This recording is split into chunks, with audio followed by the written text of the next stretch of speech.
అరే నీ దగ్గర తినడానికి డబ్బులు ఉన్నాయరా? ఇప్పుడు లేదని చెప్పానంటే ఈ పిల్ల ఖర్చు పెడేస్తుంది. ఉన్నాయి. సర్లే గానీ ఇది ఉంచుకో.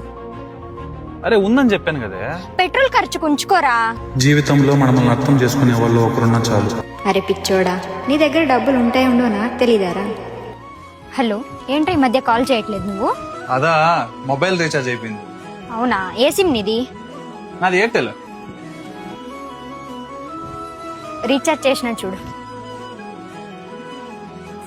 అరే ఇంకేమైనా తింటావా? నాకు చాలు కానీ నువ్వు తింటూ ఉండు. ఎక్కడికి వెళ్తున్నావు? బిల్ పే చేయొచ్చేస్తా. ఏం అవసరం లేదులే కానీ మూసుకొని కూర్చో, నేను పే చేస్తాలే గాని. బయట వెళ్ళి ఏమైనా తిందాము అంటే చేతిలో డబ్బులు లేదు. ఈ పిల్లని అడగదాము అంటే నిన్నే చాలా ఖర్చు చేసింది. ఎట్లా? హలో. అరే పంది, ఇంకా తినకుండా ఆకలితోనే ఉన్నావు కదా? అవును, తినలేదు ఇంకా. అరే ఫోన్ పేలో అమౌంట్ వేస్తా, ఫస్ట్ వెళ్ళి తినరా. అరే వద్దొద్దు. అరే నాకు కోపం తెప్పకుండా ఫస్ట్ వెళ్ళి తిను నువ్వు. నీ దగ్గర డబ్బులు ఎప్పుడు లేకపోయినా మొహమాటం లేకుండా అడగరా. వాళ్ళేమనుకుంటారు వీళ్ళేమనుకుంటారని ఆలోచించొద్దు. నీకు ఫ్రెండ్ గా ఎప్పుడు నేను ఉంటారా? సరే.